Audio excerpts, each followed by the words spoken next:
Before we get started, make sure you stick that subscribe button, tap that notification bell so you get notified of upcoming videos. Let's go.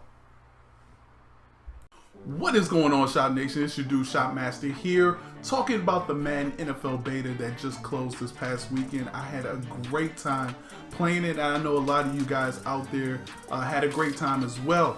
I think the one thing we want to take away from this is that it was a beta, and just talk about some of the things that happened in the beta that went on, some of my likes, some of my dislikes, and we're going to start with gameplay, and then we'll move on to CFM, because in all honesty, you know, gameplay, I feel, is still the most important thing in Madden. We really need to get that fixed, and without gameplay, it's going to make CFM a little different as well. So let's go ahead and start with my positives for the gameplay. Actually, before we get into my positives, let's talk about my mindset going into the beta. So I kind of was worried about RPOs. I thought, you know, maybe RPOs are going to be too overpowered.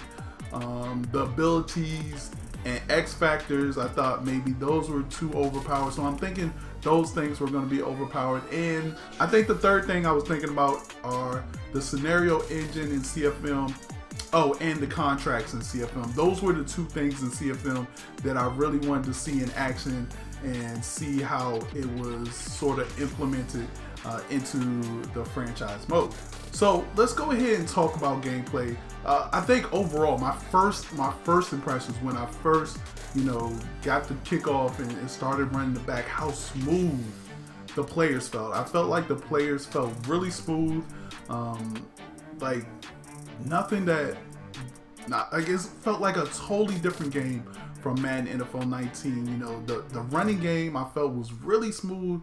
I was able to like juke out and outmaneuver guys without really even pressing the speed burst, having that control. And I think that's one of the things that, again, I say this every year, learn how to run without the speed burst until you get into the open field, because that's gonna allow you to get more yards. I mean, I was literally able to just run around people because I wasn't using the speed burst. I'm glad the one cut is almost non-existent. I think I did one cut a couple of times, but it's not as sensitive as it was in Madden NFL 19, and so I really like that. The other thing I will say is that, man, when you're out in front, I didn't see a lot of people getting run down by people. Like if I was a wide receiver and I had somebody beat, or I'm running a kickoff back and I had somebody beat, almost 10 out of 10 times, that person was never going to catch me. That person didn't catch me. It looked like they were going to catch me, but they end up not catching me. So I felt like that was good. We haven't seen that in a long time. We always see people get run down, even when you're like, there's no way. Why is Todd Gurley getting run down by a linebacker? In Madden NFL 20, he was not getting run down by a linebacker. After he passed the linebacker, that was it. Unless he had to make some moves to out-juke a safety or something, that linebacker was not getting back in the picture, and I like that. I think the other thing I liked right off the bat too was the interceptions, and how smooth the interceptions were when you intercepted the ball and you were able to run it right back without going the wrong way sometimes. All right, so I'm kind of getting off my notes here. I got some notes here, but I'm kind of getting off of that. Let's start with the positive. I felt like superstars felt like superstars. And this is one thing that, you know, EA has been talking about for Madden NFL 20 since the beginning. Is part of their campaign, feel like a superstar, and you definitely felt that. The first time I played with Tom Brady, wow, he felt like Tom Brady. I have never played a video game where Tom Brady was the best quarterback in the game, and I'm sorry to say, but he is the best quarterback in Madden NFL 20. It's not even close. The abilities that he has to hot route and do conductor and all the other, you know, things that he can do makes him a number. Like I played with him more than I played with Mahomes or any other quarterback. You would think, okay, you play with Mahomes, he's a little bit faster, but to me, I'd rather have everything that Tom Brady brings. The fact that his abilities allow his line to protect better. The fact that he's able to put receivers on crossing routes, corner routes, all these different kinds of extra routes makes him a superstar. But the same thing goes for the other side of the ball as well. Aaron Donald felt like a superstar. Like, he was in the backfield constantly in the game. And I think that's what you want. That you want those superstars to feel like superstars. You don't want the backup quarterback coming in and being able to do the same things Tom Brady did. I saw so many good passes from Tom Brady. I'm talking about corner routes in double coverage, fitting it on a dime on the sidelines. Like, it was amazing. I was thoroughly impressed with how Tom Brady was throwing the ball. And we'll get to some negatives. There's some negatives with Tom Brady as well. We'll talk about those as well. I talked about the running game, the interceptions, the pass rush. A lot of people wanted to talk about the pass rush and how it was too much. I think if you go into Pro Bowl, for some reason, Pro Bowl, like, those players were juiced. But when you start playing like individual players or individual teams and not a whole bunch of superstars on one screen, I felt like the pass rush was okay. Like, I didn't have any problems with the pass rush getting to it. Now, of course, you're going against Tom Brady and he has secure passer on all of his linemen. It's going to take a little bit longer to get to him, but I didn't think it took that much longer. I know I've heard people talk about how, oh man, they need to tone down Tom Brady's abilities or something, but it wasn't like I got beat by Tom Brady every game. I didn't. He was just very challenging to play. Very challenging to play, and that's how he should be. He's the best quarterback in the league, and it was good to see him look like that. Running quarterback. So one of my other concerns going into the beta was the fact that, we've seen clips where Mahomes was running one way and he just like turns the other way real fast and is able to get out with his escape artist ability. But I'll tell you one thing, contains worked this year. They went back to how contains worked at the beginning of Madden NFL 19, and now you can definitely see those rushers rush and make a point to get to the outside of those tackles and pin the quarterback inside, which I think is great, because I had a lot of people who tried to scramble out with Mahomes and couldn't do it. Now, can you do it sometimes? Yes, but more times than not, you're gonna get somebody in your face because if they have on the contain. So I actually like that. The other positive I thought was RPOs. I went into the Arizona Cardinals playbook. They have a whole bunch of RPOs, and I thought they were really good. There was only one bug with one RPO, and I put that in the feedback channel, but I thought it was great. I thought RPOs worked exactly how they were supposed to. People were complaining that we were getting too many illegal men downfield, but I think what was happening is that you were waiting too long to pass, and it was on alert. So there's different kinds of RPOs. There's an RPO peak, there's an RPO alert, and then there's, I think, just regular RPOs. Now with the RPO alert, that automatically, you don't have to press anything to give it to the running back, but you should. But what happens with an alert is when you snap the ball, you're supposed to throw it immediately.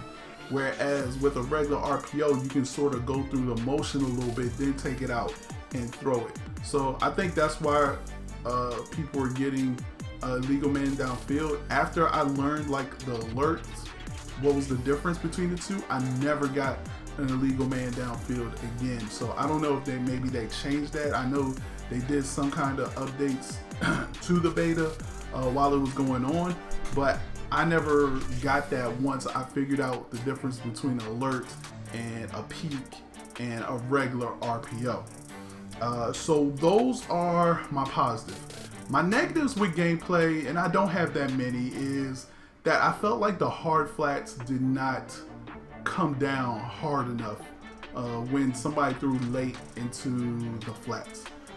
In Madden 19, I felt like the hard flats played real good. I felt like 9 out of 10, if you throw late into the flats on a hard flat, it was going to get picked off. This time you could throw late and the receiver will still catch it, maybe for a gain of a yard or maybe no yards. But I don't feel like the DB jumps down and attacks that hard flat like he should. But I feel like that with all the other zones as well. Like the yellow zone, the vertical zones don't react. I mean, I got a guy in the slot, I got a middle line, a linebacker, and he's playing off, and I'm telling you, the ball goes right over his head every time to that slot guy without any kind of reaction from him. So I feel like yellow zones need to react a little bit better. Other than that, I felt like deep thirds played good. I love the usering on those as well. And for real, I think that's only the negatives. I know a lot of people were complaining about the long, elongated windups for some of the quarterbacks. I thought it was fine. Yeah, maybe tune it a little bit on drags and stuff. I tell you one thing, when you try to throw that ball away, he gets rid of it real fast. So throwing the ball away, I felt like was really good, but maybe drags and stuff could be sped up a little bit. But I wonder also if you played with an Aaron Rodgers or somebody else, which I didn't play with, which I'm just now thinking about it, is maybe your release is a little bit faster, when it comes to, sort of the drags and the ins and the outs and everything. A lot of people complained about man. I didn't have any problem with man coverage. I can beat it. Sometimes it was good, sometimes it was bad. So that was it. So now that we've talked about gameplay, let's go ahead and get into CFM, which is my baby, which is what I was really, hoping to test a lot of. I felt like I didn't. 3 days is not enough to test everything in CFM. I know people are like, oh no, you can test some stuff, but to me, with the multiple seasons and the multiple weeks, and it being Father's Day weekend was tough too, but I didn't feel like I was able to test CFM as much as I wanted to. So I'm hoping that maybe they have another beta, maybe fly some CFM guys down to the studio, which I know they already do, but I feel like there's some CFM stuff that they definitely could take care of. So let's go ahead and go through the list. It's not even a positive or negative thing. I think overall I was disappointed with CFM just because I felt like it lacked some of the things that hardcore CFM guys have been talking about, and we'll get to that at the end of talking about some of the CFM issues. So I have on this screen over here some of the issues that we talked about, and I think the number one issue for me is the scenario engine. The scenario engine was hyped up to be all this new thing that's going to be able to interact with the players and sort of their personality and sort of get you involved in everything, and I really didn't see it like I thought I would. In fact, I simmed the whole season week by week, and the only interaction I got was the offensive and defensive coordinators talking about a player on the other team. I didn't get anything about a wide receiver or somebody saying they wanted the ball more. I didn't see any of that my whole first season simming week to week, and that, to me, that's disappointing. I also feel like, from what I've heard, is that there wasn't a lot of scenarios either. Like, the only scenario I actually heard was a wideout saying he wanted the ball more. I didn't see anybody talk about holdouts. I didn't see any holdouts. I didn't see anybody talking about anything else but wanting the ball more. So I think they need to go back and figure out why and how some of these scenarios trigger, because I don't think it's triggering right. I just don't think it's triggering right. I don't think there's enough scenarios, especially for this to be a back of the box feature for CFM. I just think they need to go rework it and figure all that out. The other disappointing thing to me for a franchise is that they're still not getting some of these sim stats right. I simmed the whole season, and Cam Newton, Lamar Jackson, they never reached 1,000 yards rushing. In fact, I simmed like 8 seasons, and after 8 seasons, Lamar Jackson averaged only drum roll please, 30 yards per season.